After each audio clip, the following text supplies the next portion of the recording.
విజయవాడలో orthopaedic doctor Srinivas కుటుంబ సభ్యులు అనుమానాస్పద మృతి కేసులో కొత్త విషయం వెలుగులోకి వచ్చింది.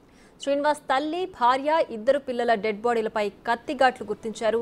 వాళ్లను హత్య చేసి ఉంటారని పోలీసులు అనుమానిస్తున్నారు. ఈ కోణంలో ఫోకస్ చేస్తున్నారు. క్లూస్ టీం అన్ని వివరాలు సేకరించింది. ఇదే సమయంలో డాక్టర్ శ్రీనివాస్ కు అప్పులు ఎక్కువ ఉన్నాయని చెప్తున్నారు. ఆస్తి, అప్పుల డాక్యుమెంట్లను స్వాధీనం చేసుకున్నట్లు డీసీపీ అధిరాజ్ సింగ్ రాణా తెలిపారు. లోపల ఇంటి లోపల 4 బాడీస్ దొరికింది. 4 బాడీస్, ఇంకొక బాడీ బయట హ్యాంగింగ్ చేసుకొని దొరికింది. దీంట్లో ముఖ్యంగా బయట హ్యాంగింగ్ చేసిన పర్సన్ పేరు డాక్టర్ దిరావత్ శ్రీనివాస్, అలా శ్రీజ హాస్పిటల్ ఓనర్ ఉంటారు. నెక్స్ట్ అంటే లోపల మన 4 బాడీస్ దొరికిన పర్సన్స్కి అందరికీ కట్ ఇంజరీస్ ఉంటాయి. దాంట్లో దిరావత్ శ్రీనివాస్ తల్లి ఉన్నారు, భార్య వైఫ్ ఉన్నారు, కూతురు అండ్ కొడుకు కూడా ఉన్నారు. ఇప్పుడు మన దగ్గర అదే క్లూస్ టీమ్ కూడా వచ్చింది, ఫోరెన్సిక్ డాగ్స్ అన్నీ వచ్చి నీ దర్యాప్తు జరుగుతుంది. మీకు అన్ని విషయం ఇంకా తర్వాత తెలుస్తారు. అంటే అసలు ఇన్సిడెంట్ జరగడానికి కారణం ఏంటి?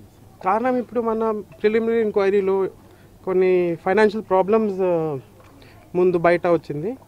ఇంకా డీప్గా మనం ఇప్పుడు వెళ్తున్నాము. ఫస్ట్ ఇన్క్వెస్ట్ ఉండాలి, పోస్ట్ మార్టం అని అయిన తర్వాత వాళ్ళ రిలేటివ్స్కి బాడీ హ్యాండ్ ఓవర్ చేసిన తర్వాత ఇవన్నీ ఫైనాన్షియల్ సంబంధించి జరుగుతున్నాయి.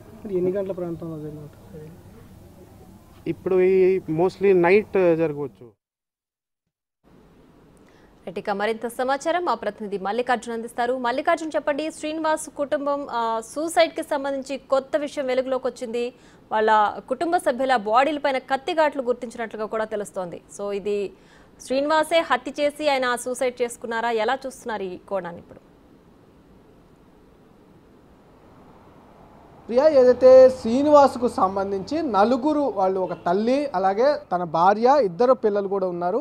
వీళ్ళ నలుగురిని చంపిన తర్వాత శ్రీనివాసు తర్వాత బయటికి వచ్చి ఆత్మహత్య చేసుకున్నట్లు కూడా పోలీసులు భావిస్తున్న పరిస్థితి కూడా కనిపిస్తూ ఉంది. ఎందుకంటే క్లియర్గా 6:30 ప్రాంతంలో కూడా శ్రీనివాసు తన కారుకు సంబంధించిన తాళం ఏదైతే ఉందో ఆ తాళాన్ని శ్రీనివాసు ఎదుట ఒక నివాసం ఉంది. ఆ నివాసం యొక్క పోస్ట్ బాక్స్ ఏదైతే ఉంటుందో బయట ఆ పోస్ట్ బాక్స్లో వేసిన పరిస్థితి. ఆ పోస్ట్ బాక్స్లో వేసిన క్రమంలో కూడా ముందుగా ఒక చీటీని కూడా అతను రాసిపెట్టినట్టు కూడా చెప్తా ఉన్నారు. దాంట్లో క్లియర్గా తన అన్న జడ్జి దుర్గాప్రసాద్ తను హైదరాబాద్లో ఉంటాడు, తనకి తాళం అందజేయండి అంటూ కూడా ఆ చీటీలో రాసి ఎవరైతే శ్రీనివాస్ దాంట్లో వేయడం జరిగింది.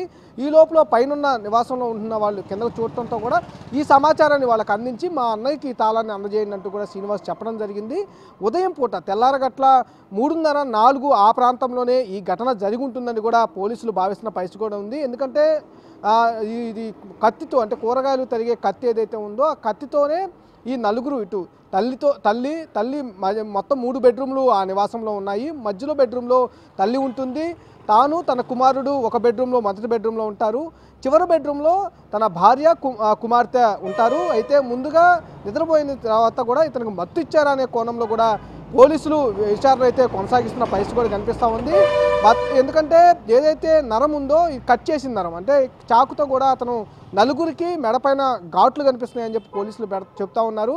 మెదడుకి స్వచ్ఛమైన బ్లడ్ను మెదడుకు సరఫరా చేసే నరం ఏదైతే ఉందో ఆ నరాన్ని కట్ చేసినట్టుగా కూడా పోలీసులు చెప్తున్నారు. ఆ నరం కట్ చేస్తే కనుక వెంటనే చనిపోతారని కూడా చెప్తున్న పరిస్థితి కూడా ఉంది.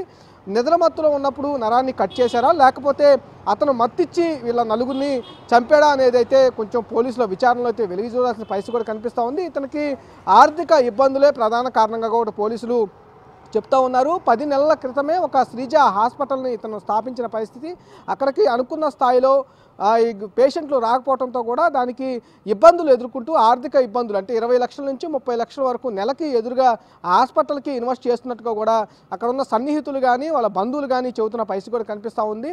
20 సంవత్సరాలుగా తన స్నేహితులు కూడా చూస్తూ పెరుగున్నాం, కానీ ఇలాంటి ఘటన జరిగి ఉంటుందని కూడా మేము భావించట్లేదనే విషయాన్ని కూడా తన స్నేహితుడు కూడా బిక్టీతో మాట్లాడిన సందర్భం కూడా చెప్తున్న పరిస్థితి కూడా కనిపిస్తూ ఉంది. 2 నెలల క్రితం హాస్పిటల్ అయితే ఆర్థిక ఇబ్బందులతో కూడా వేరే వారికి సేల్ చేసినట్టు కూడా చెప్తా ఉన్నారు. సేల్ చేసిన దగ్గర నుంచి కూడా అతను డిప్రెషన్లోకి వెళ్ళిపోయినట్లు కూడా ఆ స్నేహితులు కానీ అక్కడ ఉన్న బంధువులు కానీ చెబుతున్న పరిస్థితి కూడా కనిపిస్తూ ఉంది. ఈ డిప్రెషన్లోనే అంటే తన కుమారుడికి కుమార్తెకి కూడా కొంచెం ఆరోగ్య సమస్యలు ఉన్నాయని కూడా పోలీసులు చెబుతున్న పరిస్థితి కనిపిస్తూ ఉంది. ఇటు బంధువులు చెబుతున్న పరిస్థితి కూడా కనిపిస్తూ ఉంది. ఇటు కుమార్తె ఇద్దరు ఆరోగ్య సమస్యలపైన అలాగే ఆర్థిక ఇబ్బందులతోనే ఈ ఘటన జరిగి ఉంటుందంటే కూడా పోలీసులు చెబుతున్న పరిస్థితి కనిపిస్తూ ఉంది. కొద్దిసేపట్లో పోస్ట్ మార్టం కూడా ముగిపోతూ ఉంది. మత్తు ఇచ్చి చంపారా లేకపోతే మత్తు ఇవ్వకుండా నిద్రమత్తులోనే వాళ్ళని హతమార్చారు అనేది తెలియాల్సిన పరిస్థితి కూడా ఉంది. వీళ్ళ నలుగురిని చంపిన తర్వాత ఇతను సూసైడ్ చేసుకున్నట్టు కూడా తెలుస్తూ ఉంది. Priya, thanks for the updates.